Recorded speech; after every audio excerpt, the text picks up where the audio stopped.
کیونکہ پچھلے دنوں ایک خبر آئی تھی، میرا خیال ہے اٹلی کی تھی، کہ وہاں پہ ایک مولوی صاحب کو وہاں سے ڈپورٹ کر دیا گیا، تو انہوں نے کچھ ایسی باتیں کی جو وہاں کی گورنمنٹ کو، وہاں کے معاشرے کو پسند نہیں آئیں. تو اس طرح کی ڈپورٹیشن اب باقی ملکوں میں بھی ہونے لگی ہیں. اور فرانس میں آپ کو پتا ہے کہ بہت بڑا ایشو تھا کچھ سال پہلے فریڈم آف ایکسپریشن کے حوالے سے. تو اب وہاں پہ کیا مسلمانوں کے رویے کچھ تبدیل ہوئے ہیں؟ وہ جو آپ نے بات کی ہے نا مولوی صاحب کی، وہ اٹلی کا واقعہ ہے، جی اور وہاں پہ انہوں نے ایک میڈیا پہ آ کے جو کم سن بچیاں ہیں ان کی شادیوں کو جسٹیفائی کیا. انہوں نے کہا جی کہ کوئی حرج نہیں ہے اگر نابالغ لڑکیوں سے شادی کر لی جائے. تو اس کا بڑا ایک اسٹرانگ ریئیکشن آیا اٹالین گورنمنٹ کی طرف سے، اور ان کو فوری طور پہ وہاں سے ڈپورٹ کر دیا گیا.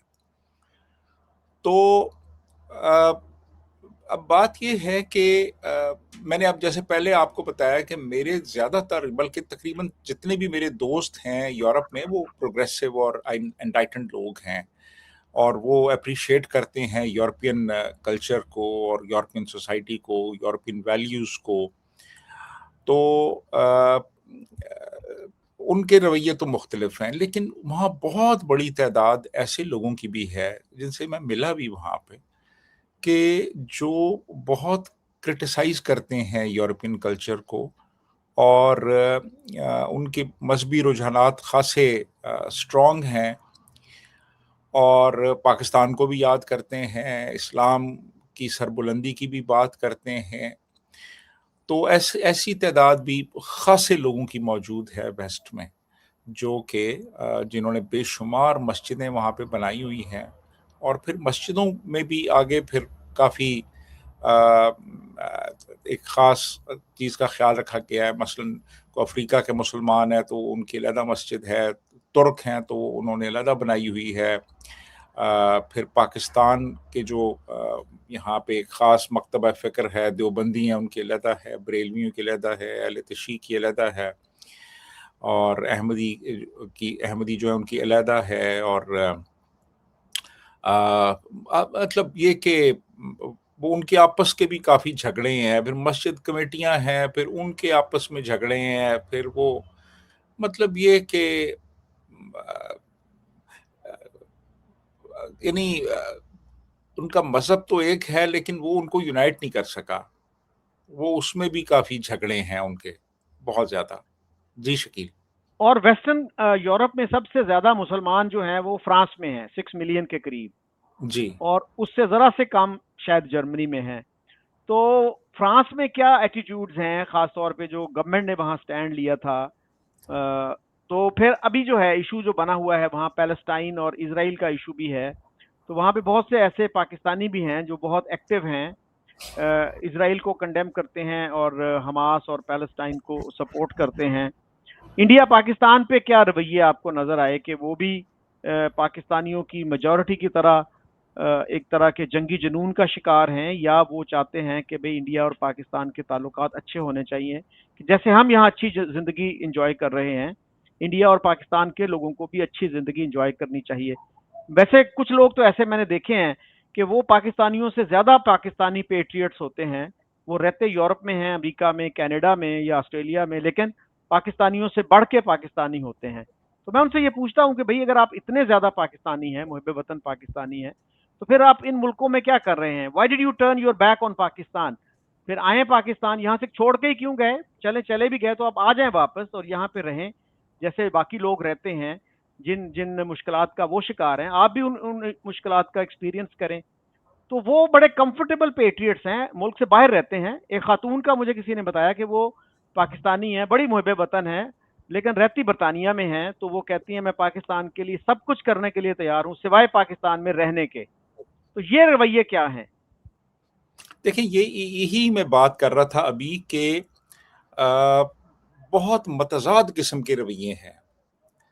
یعنی پاکستان کے نام پہ لڑنے مرنے کو تیار ہو جائیں گے، لیکن پاکستان آنا گوارا نہیں کریں گے.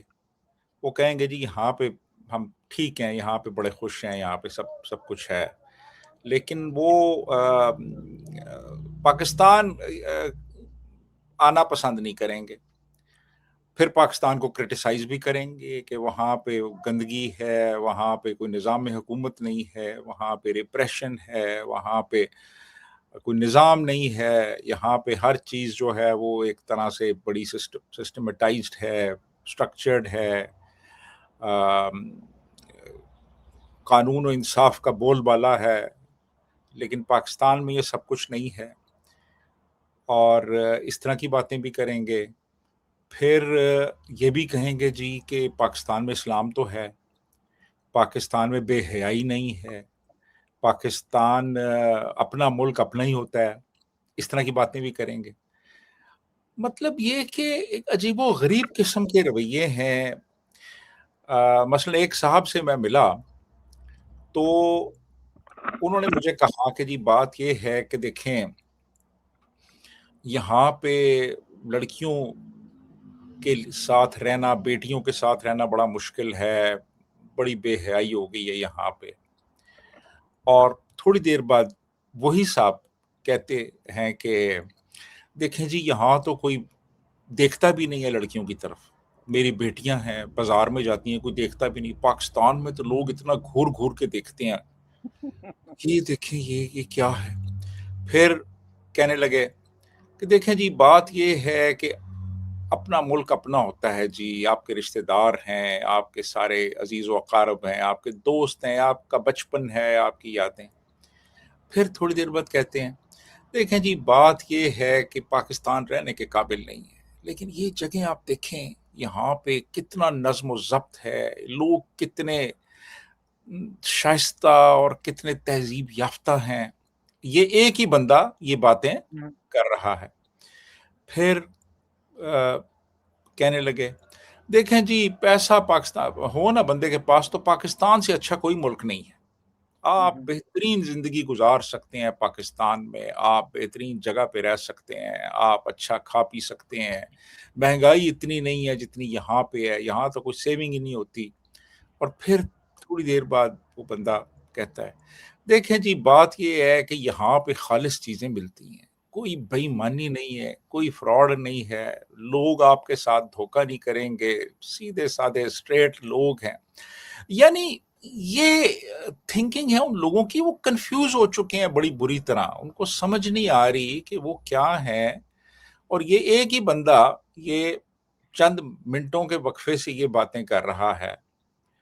تو میں خود سوچنے لگا کہ یار یہ لوگ پاکستان چھوڑ کے یہاں پہ آئے، اکنامک ایک کہہ لیں کہ ایک پرسوٹ تھا بیسیکلی کہ زیادہ پیسے ملیں، زیادہ بہتر لائف سٹائل ہو، تو یہ چھوڑ کے آ گئے یہاں پہ.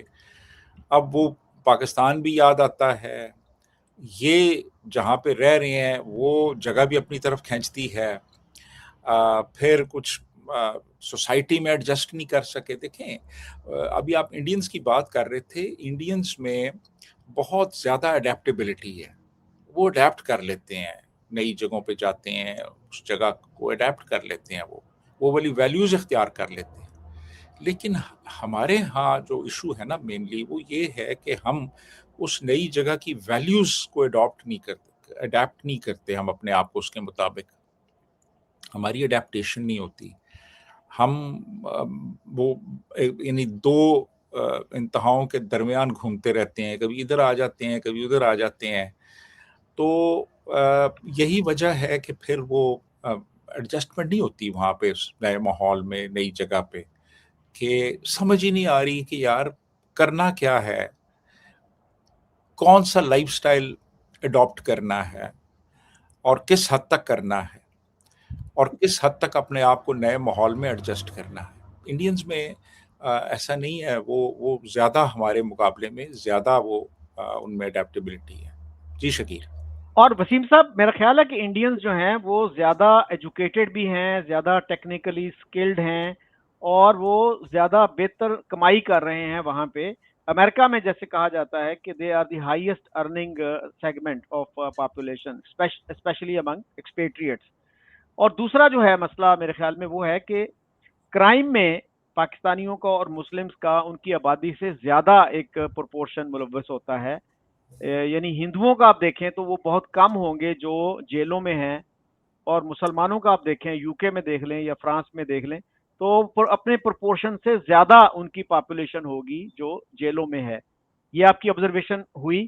اور یہ جو صاحب جو اتنی متضاد باتیں کر رہے تھے کس ملک میں تھے اور آپ نے ان کو پوائنٹ آؤٹ نہیں کیا کہ سر آپ کی باتوں میں اگر آپ برا نہ مانے تو تھوڑی سی کنٹرڈکشن نظر آتی ہے؟ یار اصل میں پوائنٹ آؤٹ کرنا میں نے مناسب نہیں سمجھا.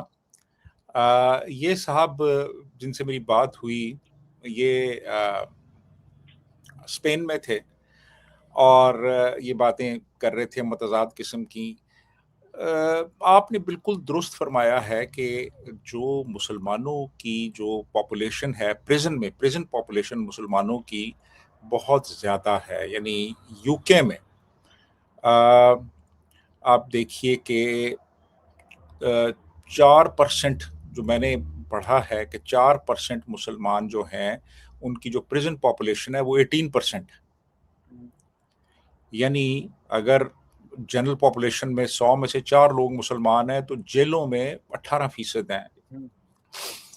اس کے برعکس اگر آپ سکھوں میں، ہندوؤں میں، بدھ مت کے لوگوں میں، مسیحیوں میں دیکھیں تو ان کی تعداد جو پاپولیشن کے حساب سے کم ہے. یعنی یا ان کا جو پروپورشن ہے وہ اتنا ہائی نہیں ہے جتنا کہ مسلمانوں کا ہے.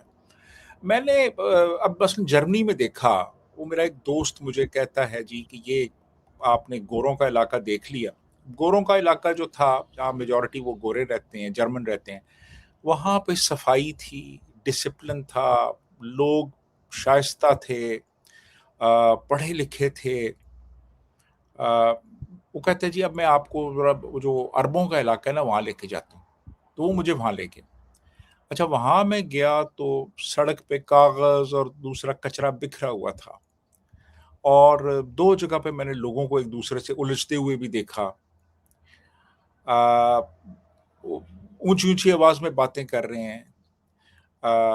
میٹرو کے اندر موبائل پہ اونچی اونچی آواز میں بات کر رہے ہیں. یہ چیز آپ کو گوروں کے علاقے میں اس طرح سے نہیں ملے گی. ایک طرح کا جس کو کہتے ہیں نا تلنگا پن، وہ مجھے ان کے رویوں میں اور ان کے انداز میں مجھے نظر آیا. اس میں کرد بھی تھے، اس میں ترک بھی تھے، اس میں عربی تھے، کافی سارے فلسطینی تھے، اس میں پاکستانی بھی تھے کچھ جو میں نے دیکھے. تو اب پتہ نہیں کیوں یہ چیز ان کے رویوں میں آپ کو واضح طور پہ نظر آتی ہے، جبکہ جو گورا ہے جو وہاں کا مقامی ہے، جرمن ہے یا فرینچ ہے یا اسپینش ہے، وہاں ان میں آپ کو اس طرح کے رویے نظر نہیں آتے. ایک شائستگی ہوگی، ایک دھیما پن ہوگا، یعنی کافی تہذیب یافتہ لوگ آپ کو نظر آتے ہیں. وہ تو یہ پتہ نہیں کیوں یہ چیز ہم لوگوں میں ہے، ان میں نہیں ہے یہ اس طرح سے. جی شکیل. اچھا مڈل ایسٹ کی بات تھوڑی سی کیجیے گا کہ جو میں نے دیکھا وہاں پہ جو لیفٹسٹ پاکستانی ہیں وہ اسرائیل کو تو کرٹیسائز کرتے ہیں لیکن حماس کو کرٹیسائز کرتے ہوئے وہ نظر نہیں آتے. وہ ہندوتو کو کرٹیسائز کرتے ہیں لیکن 2 نیشن تھیری یا مسلم نیشنلزم کو، اسلامک نیشنلزم کو کرٹیسائز نہیں کرتے. ایک صاحب سے میں نے یہ پوچھا بھی تو وہ اسی طرح کی بات کر رہے تھے کہ جی یہ لوگ ہیں پاکستانی جو ہیں کرٹیسائز کر رہے تھے کہ یہ جناب ہندوتو کو سپورٹ کرتے ہیں یا یہ زائنزم کو سپورٹ کرتے ہیں. تو جب ان سے یہ پوچھا جائے کہ what is your position on the 2 nation theory اور مسلم نیشنلزم، اس وقت وہ پھر بات نہیں کرتے. جی بالکل ایسا ہی ہے. یہ آپ کو یورپ میں اس طرح کی اس طرح کے لوگ بہت سے ملیں گے آپ کو. وہ لیفٹسٹ ہیں، وہ یورپ میں رہتے ہیں اور وہ جو ایک لبرل ڈیموکریسی ہے اس کے پورے فائدے اٹھا رہے ہیں. وہ وہاں جو ایک سوشل ویلفیئر سٹیٹ ہے اس کا ہر بینیفٹ انجوائے کر رہے ہیں، لیکن وہاں پہ رہ کے وہ ان کو گالیاں بھی نکالیں گے اور اسرائیل کو بھی گالیاں نکالیں گے. اور آپ نے جیسے کہا حماس کی بات نہیں کریں گے. وہ جو اسرائیل کے اندر ٹیررزم ہوتا رہا ہے، جو یہودیوں کو مارا جاتا رہا ہے، اس کی بات نہیں کریں گے. وہ صرف بات کریں گے، کبھی فلسطین کی بات کریں گے اور کبھی وہ کشمیر کی بات کریں گے، اور یہ آپ نے جن صاحب کا بھی نام لیا وہ بھی بات کریں گے تو وہ فلسطینیوں کی بات کریں گے، لیکن جو یہودیوں کے ساتھ ہوتا رہا ہے اس کی بات نہیں کریں گے وہ. اسی طرح اور بھی بہت سے لوگ ہیں، بہت سے لوگ ہیں وہاں پہ یورپ میں. اب میں نام لینا مناسب نہیں سمجھتا، لیکن بہت سے لوگ ہیں جو کہ وہاں پہ رہ کے لیفٹسٹ جو آئیڈیالوجی ہے جو کہ آبسولیٹ ہو چکی ہے اس کا پرچار کریں گے، لیکن جو وہاں کا جو ایک ویسٹرن لبرل ڈیموکریسی کا سسٹم ہے، جو سوشل ویلفیئر سسٹم ہے، سوشل سیکیورٹی کے جو فوائد ہے وہ ان سے پورا پورا فائدہ اٹھائیں گے، بھرپور فائدے اٹھائیں گے. لیکن جب بھی بات کریں گے تو کوئی ہندوتوا کی بات کریں گے، مودی پہ کرٹیسائز کریں گے، پرائم منسٹر مودی پہ، لیکن یہ نہیں کہیں گے کہ ہمارے ہاں جو ایکسٹریمزم ہے، ہمارے ہاں جو ایک انتہا پسندی ہے اور دو قومی نظریہ جس انتہا پسندی کو فروغ دیتا ہے اس کی بات نہیں کریں گے. وہ کرٹیسائز کریں گے کہ جی فلسطینیوں کے ساتھ زیادتی ہو رہی ہے اور فلسطینیوں کے ساتھ، لیکن جب آپ بات کریں گے نا 7 اکتوبر کی تو پھر وہ پیچھے ہٹ جائیں گے، پھر وہ طویلیں گھڑنا شروع کر دیں گے اور اس کی بات نہیں کریں گے. ایران اور امریکہ کا جو کانفلکٹ ہوا، یا اسرائیل ایران اور امریکہ کا جو کانفلکٹ ہوا، اس میں وہ اسرائیلی اور امریکی جارحیت کی بات کریں گے، لیکن وہ یہ بات نہیں کریں گے کہ ایران کیا کچھ کرتا رہا مڈل ایسٹ میں، ایران کی پراکسیز کہاں کہاں پہ تھیں اور وہ کیا کر رہی تھیں، ایران نے کس کس کو اسلحہ سپلائی کیا، اور ایران نے کہاں کہاں پہ جا کے تو دہشت گردی کی اور اس کو اسپانسر کیا، وہ بات نہیں کریں گے وہ. تو یہ ایک طبقہ ہے اس قسم کا جو کہ جس کا یہ ایک خاص رویہ ہے، اور آپ کو یہ لیفٹسٹ جو ہیں یہ آپ کو پورے یورپ میں نظر آئیں گے اس طرح کے. جی شکیل. ہاں، میرا خیال ہے کہ اسرائیل از ناٹ ابو کریٹیسزم. اسرائیل کو آپ کریں کریٹیسائز، لیکن ساتھ جو ہے حماس کو بھی کر دیں. اور پھر جو ہیومن رائٹس وائلیشن مسلم کنٹریز میں ہوتی ہیں، سب سے زیادہ میرے خیال میں جو ریسنٹ ایئرز میں ہوئی ہیں وہ سوڈان میں ہوئی ہیں. کہ وہاں پہ جو دارفور کا علاقہ ہے، وہاں 2003 میں ایک کانفلکٹ شروع ہوا اور 2011 تک یہ کہا جاتا ہے کہ 3 لاکھ، کم از کم 3 لاکھ لوگ مارے گئے، اور یو این اس کو جینوسائیڈ کہتا ہے. اور U N is very careful in using this word genocide, نسل کشی کا جو لفظ ہے. اور عمر البشیر جو وہاں کے وہ تھے ملٹری ڈکٹیٹر تھے، ان کو انہوں نے ایک طرح سے جنگی مجرم بھی ڈکلیئر کیا، ان کو فیوجیٹو ڈکلیئر کیا. لیکن اس کا پاکستان میں کسی کو پتہ بھی نہیں ہے، اور یہ جو ویسٹرن کنٹریز میں رہنے والے لیفٹسٹ ہیں کبھی انہوں نے بھی ذکر نہیں کیا. کیا آپ نے سنا یہ کبھی کہ جی سوڈان کے بارے میں کوئی اس طرح کا پروٹیسٹ ہوا ہو، اس طرح کی بات کی ہو، فیس بک پہ کسی نے لکھا ہو؟ بالکل نہیں جی، بالکل نہیں. ان کو پتہ بھی ہوگا تو یہ اس کو ڈاؤن پلے کریں گے. ان کی جو ہے نا سوئی وہ آ کے اڑ جاتی ہے فلسطین کے اوپر، اور یہ بس فلسطین ہر چیز کو اوور شیڈو کر لیتا ہے. سوڈان میں کیا ہو رہا ہے، اچھا جی یمن میں کیا ہو رہا ہے، جو چائنیز جو سنکیانگ کا پروونس ہے وہاں کیا ہو رہا ہے، کردوں کے ساتھ ٹرکی میں، ایران میں، عراق میں، سیریا میں کیا ہوا، اس کا ذکر نہیں کریں گے. یہ گھوم پھر کے ساری کہانی ان کی جو ہے نا وہ آ کے ختم ہوگی فلسطین کے اوپر. وہ اس کا ذکر کریں گے جی ان کے ساتھ یہ ہوا اور وہ ہوا. اسرائیل کے ساتھ کیا ہوا، ان پہ کتنے اٹیکس ہوئے جب سے اسرائیل کا وجود قائم ہے، اس وقت سے آپ دیکھیں کہ کیا کچھ نہیں کرتے رہے، کتنی دہشت گردی کے واقعات ہوئے. اولمپک ٹیم 1972 میونخ میں، ان کی اولمپک ٹیم کو اغوا کر کے مار دیا گیا، 2 لوگ بچے تھے، باقی سب کو قتل کر دیا گیا. اس کا ذکر کبھی نہیں ہوگا. ان کے جہاز اغوا کر لیے، ایئر فرانس کا جہاز اغوا کر کے اینٹبے لے گئے تھے یوگینڈا میں. وہ ایئر فرانس کا ہاں، جہاز تھا جو کہ ایتھنز سے تل ابیب جا رہا تھا. اور جو بٹ موجودہ وہ اسرائیلی پرائم منسٹر ہیں، ان کے بھائی جو تھے وہ کمانڈو تھے اس وقت، اینڈ ہی لاسٹ ہاں ہز ہاں life, he lost his life during that operation.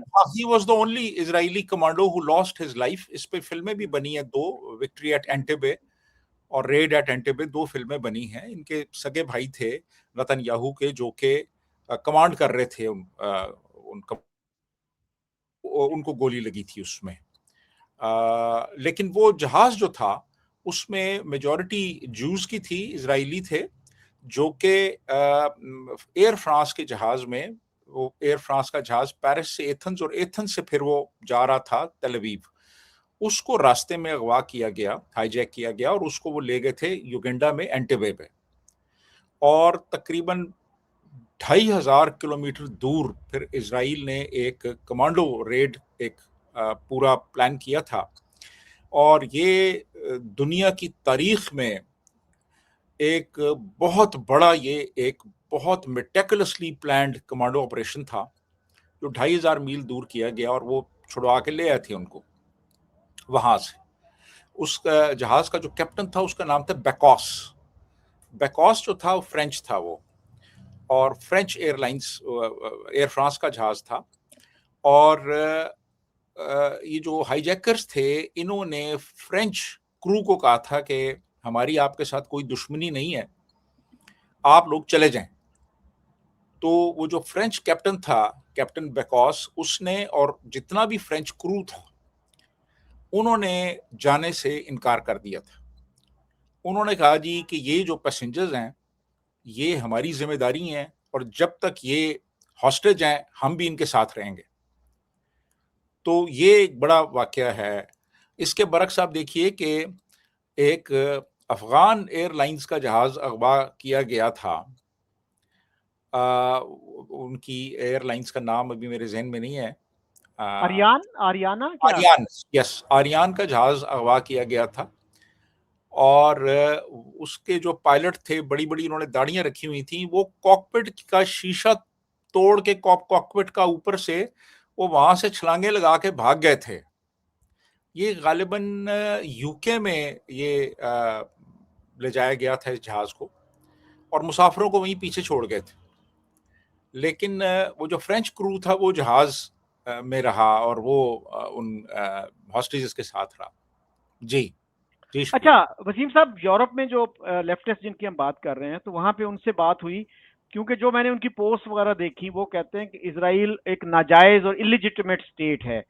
اب آگے پتہ نہیں حال کیا سجیسٹ کرتے ہیں وہ، کہ اسرائیل کا وجود ختم کر دیا جائے یا پھر ٹو اسٹیٹ سولوشن ہونا چاہیے. اور جہاں تک میری معلومات ہیں، Israel is a country which was created as a result of U N resolution. یہاں پہ بحث ہوتی رہی کئی مہینے تک، اور وہاں پہ یو این نے ایک پارٹیشن پلان دیا، اور اس کو اسرائیلیوں نے مان لیا ڈسپائٹ دیئر ریزرویشنز. یہودیوں نے اس کو مان لیا لیکن عربوں نے نہیں مانا، اور 7-8 ملکوں نے حملہ کر دیا اسرائیل پہ اس کو ختم کرنے کے لیے.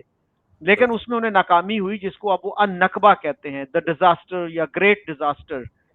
تو کیا یہ لوگ جو ہیں اب کیا چاہتے ہیں کہ اسرائیل کا وجود ختم کر دیا جائے اور سارا ایریا جو ہے یہ فلسطینی ریاست کو دے دیا جائے؟ اور پھر اب یہ دیکھیے کہ یہ جو اردن کا ملک ہے، اردن نامی ملک، اٹ واز کریٹڈ ان 1921.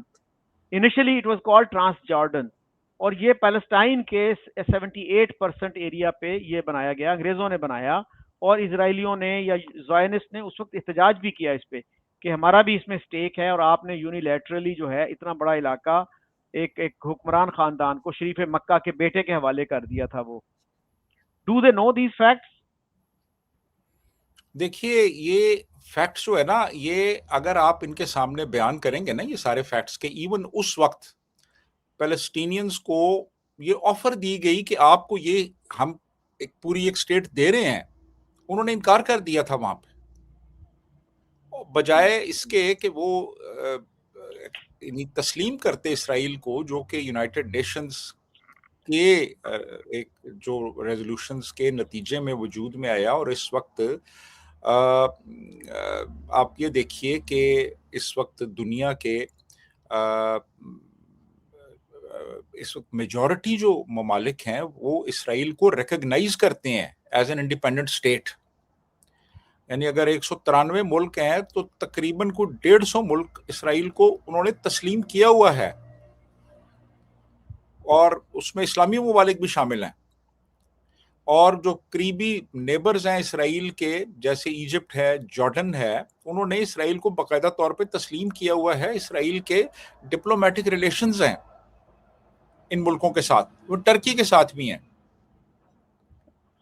جی, تو اب ٹرکی تو پہلا مسلمان ملک تھا جس نے 1949 میں اسرائیل کو ریکگنائز کر لیا تھا. ہاں جی, اور ہاں جی. میں ان دوستوں سے یہ اچھا, بھی پوچھتا ہوں کہ اگر اسرائیل اللیجیٹمیٹ اسٹیٹ ہے تو کیا دنیا کی کوئی اور ریاست بھی اللیجیٹمیٹ ہے؟ اس کا بھی پھر وہ کوئی جواب نہیں دیتے. نہیں دیتے. اچھا, تو یہ لوگ جو ہے نا, یہ اگر آپ حماس کا نیریٹو دیکھیں نا, تو وہ تو یہ ہے کہ وہ تو اسرائیل کو تسلیم ہی نہیں کرتے. ان کے جو ٹی وی چینلز ہیں وہ تو 24 گھنٹے اسرائیل کی ڈسٹرکشن کی بات کرتے ہیں. وہ تو یہودیوں کو جینے کا حق بھی نہیں دیتے. تو اب بات یہ ہے کہ اسرائیل ایک ریئلٹی ہے. اسرائیل ایک ایسا ملک ہے جس کو یونائٹڈ نیشنز کی ممبرشپ حاصل ہے, جس کو دنیا کے 150 سے زیادہ ملکوں نے تسلیم کیا ہوا ہے. اب ایسے ملک کو آپ کہیں جی کہ اسے کوئی حق ہی نہیں ہے ایگزسٹ کرنے کا, تو یہ آپ بھول جائیں. اور یہ جو آپ کہتے ہیں نا جی کہ آپ یہ اس کو ختم کر دیں گے, آپ ختم نہیں کر سکتے. یہ ایران, بلکہ وسیم صاحب, میں نے کہیں پڑھا کہ 160 یا 62 ملک ایسے ہیں جہاں پہ اسرائیلی سٹیزن جو ہیں وہ ایڈوانس میں ویزا لیے بغیر جا سکتے ہیں. یعنی ویزا فری انٹری ہے, یا ایئرپورٹ پہ ان کو ویزا مل جاتا ہے, یا الیکٹرانک ویزا مل جاتا ہے. جبکہ پاکستان کے پاسپورٹ ہولڈرز کو یہ جو سہولت ہے 35 ملکوں میں بھی میسر نہیں ہے. آپ اس سے اندازہ لگا سکتے ہیں کہ پاکستان کی سٹینڈنگ کیا ہے انٹرنیشنل کمیونٹی میں, اور اسرائیل کی سٹینڈنگ کیا ہے. ایسے ہی ہے, بالکل ایسا ہی ہے. ہاں جی, بالکل آپ صحیح کہہ رہے ہیں کہ ان کا جو پاسپورٹ ہے وہ کہیں اوپر ہے. ہمارا تو غالباً 4th یا 5th ورسٹ پاسپورٹ ہے اس وقت دنیا میں. اس وقت ہمارا جو پاسپورٹ ہے وہ میرا خیال ہے 5th ورسٹ پاسپورٹ ہے. ہمارے نیچے 4 ملک ہیں, افغانستان ہے, سیریا, عراق ہے, اور غالباً صومالیہ. صومالیہ ہے. جی ہاں, صومالیہ. اچھا, تو آخر میں یہ بتائیے گا کہ آپ نے اپنے سفر کا آغاز کیا تھا پرتگال سے, تو جی جی سنا ہے کہ پرتگالی سٹیزن شپ کافی اٹریکٹیو ہو گئی ہے پاکستانیوں کے لیے, کہ آپ وہاں تھوڑی سی پراپرٹی خریدیں تو آپ وہاں پہ سٹیزن ہو سکتے ہیں. کیا ہے وہ, آپ کے علم میں ہے کچھ یہ؟ جی جی, یہ بالکل ہے جی. وہاں پہ کافی ایک انسینٹیو وہ دیتے ہیں کہ آپ یہاں پہ آ کے انویسٹ کریں, اور اس انویسٹمنٹ اور اپنا ایک آپ رجسٹریشن کرائیں ٹیکس کی. یعنی جو ان کا جو ٹیکس سسٹم ہے, آپ اس میں رجسٹر ہوں اور انویسٹمنٹ کریں, تو وہ پھر آپ کو کچھ عرصے کے بعد آپ کو وہ سٹیزن شپ یعنی پرماننٹ ریزیڈنسی PR جس کو کہتے ہیں وہ دے دیتے ہیں. تو یہ واقعی ہی, اور جو میں نے ملا تو نہیں کسی سے, لیکن میرے علم میں ہے کہ بہت سے لوگ جو ہیں یہاں سے وہ وہاں گئے اور انہوں نے جا کے وہاں پہ اس طریقے سے انویسٹمنٹ کی, اور ان کو پھر PR جو ہے وہ ملی وہاں پہ پورچوگل میں. جی. اور یہ بھی کہا جاتا ہے وسیم صاحب کہ پرتگال ویسٹرن یورپ کا غریب ترین ملک ہے. جی, تو یہ غربت بھی نظر آئی آپ کو, یا مطلب ہمارے لحاظ سے وہ کافی بہتر ہی ہیں؟ نہیں, وہ دیکھیں وہ جو غربت کا یورپ کا جو سٹینڈرڈ ہے نا, وہ ویسا نہیں ہے جیسا ہمارا ہے. وہ وہاں پہ جو غریب ہے نا, وہ بھی انہوں نے بھی وہ بھی ہمارے حساب سے کافی اچھی زندگی گزارتے ہیں. یورپ میں جو غربت ہے وہ ایسی نہیں ہے کہ وہ سڑکوں پہ بھیک مانگ رہے ہیں یا ان کو کھانے کو کچھ نہیں مل رہا. وہاں پہ جو غریب ہیں وہ بھی ایک مناسب زندگی گزارتے ہیں, اور ریاست جو ہے وہ ان کی دیکھ بھال کرتی ہے, اور ان کو سوشل سیکورٹی پرووائڈ کی جاتی ہے. اور ویسے آپ کو وہاں پہ کہیں پہ بھی پرتگال میں آپ کو سڑکوں پہ اس طرح سے غربت نظر نہیں آئے گی. کھاتے پیتے لوگ ہیں وہ, اور اچھی زندگی گزار رہے ہیں. ڈیسنسی آپ کو نظر آئے گی وہاں پہ، اس ایبجیکٹ پاورٹی نہیں نظر آئے گی آپ کو جیسی یہاں آپ کو نظر آتی ہے. جی یعنی ہماری طرح نہیں ہے کہ لوگ بغیر علاج کے، بغیر جو ہے مناسب غذا کے زندگی گزار رہے ہوں. تو جو بنیادی ضروریات ہیں وہ کم از کم پوری ہوتی ہیں ہر شہری کی. جی بالکل بالکل ایسے ہی ہے، ایسے ہی. تو وسیم صاحب پھر ہم کیا سیکھ سکتے ہیں؟ ہمارا جو خطہ ہے یہ جو ہے جس میں ہم رہتے ہیں، کہ ہم دشمنیاں پال رہے ہیں، تو کیا پاکستانی جو وہاں رہتے ہیں سوچنے سمجھنے والے لوگ، کیا وہ سوچتے ہیں کہ کیا وہ کوئی رول ادا کر سکتے ہیں، کوئی جوائنٹ سٹیٹمنٹ دیں، کچھ گورنمنٹس پہ، انڈیا کی، پاکستان کی گورنمنٹس پہ کوئی زور دیں کہ بھئی ہم یہاں اچھی زندگی گزار رہے ہیں، اسی طرح کی زندگی انڈیا اور پاکستان کے لوگوں کو بھی میسر آنی چاہیے. Are they willing to play any role? آپ اوورسیز پاکستانیز کی بات کر جی رہے جی ہیں؟ جی جی. میرا خیال ہے وہ اوورسیز پاکستانی جو نہ صرف یورپ میں رہتے ہیں، اچھی زندگی گزارتے ہیں، اچھے پروفیشنلز ہیں، بلکہ امریکہ میں، کینیڈا میں، آسٹریلیا میں بھی جو رہتے ہیں، should they not be playing a role؟ they should be playing a role but this is not their priority. وہ وہاں پہ بڑے خوش ہیں، انجوائے کر رہے ہیں، مزے لے رہے ہیں. ان کو کیا لگے اس سے کہ پاکستان میں عام لوگ کس طرح کی زندگی گزار رہے ہیں اور کیسے رہ رہے ہیں. اور تو میرا نہیں خیال کہ وہ ان کی پرائرٹی لسٹ میں کہیں یہ چیز آتی ہے، کیونکہ وہ خود تو بڑے مزے میں ہے نا. وہ تو انجوائے کر رہے ہیں لائف اپنی وہاں باہر. یا مسئلہ تو یہاں پہ ہے لوگوں کو، اور یہاں پہ تو آپ کو پتہ ہے کہ اس وقت سوائے پاور پالیٹکس کے ہماری سوسائٹی میں، ہماری اسٹیٹ میں، ہمارے حکومتی حلقوں میں اور ہو ہی کچھ نہیں رہا سوائے پاور پالیٹکس کے، اور کچھ بھی نہیں. یعنی جو سوشل اپلفٹ ہے لوگوں کی، وہ تو آپ کو کہیں پہ نظر ہی نہیں آتی کہ یار کوئی کہیں پہ یہ بھی کوئی ایک پرائرٹی ہے. بہت صورتحال یہاں پہ خراب ہے ہر لحاظ سے.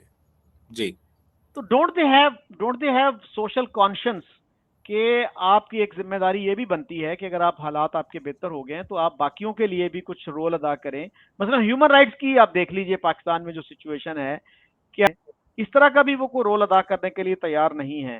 نہیں، آئی ڈونٹ تھنک سو. صرف جو ہے میں نے دیکھا ہے کہ جو ہماری کرسچن کمیونٹی ہے، ابھی کرسچن آبادیوں پہ جو یہاں پہ ریڈز وغیرہ کیے گئے، تو کچھ لوگوں نے ویسٹ میں جو کرسچن وہاں پہ سیٹلڈ ہیں، انہوں نے ایک رول پلے کیا اس میں. انہوں نے مظاہرے وغیرہ کیے. ایک ہمارے دوست ہیں، شہروز نام ہے ان کا، اسٹراسبرگ میں ہوتے ہیں. انہوں نے اس میں رول پلے کیا. شہروز ہیں، عدن بخش ہیں، ایک نواز سلامت ہیں. یہ لوگ رول پلے کرتے ہیں اپنا کہ یہاں پہ جو کرسچن کمیونٹی ہے ان کے جو رائٹس ہیں وہ وائلیٹ نہ ہوں.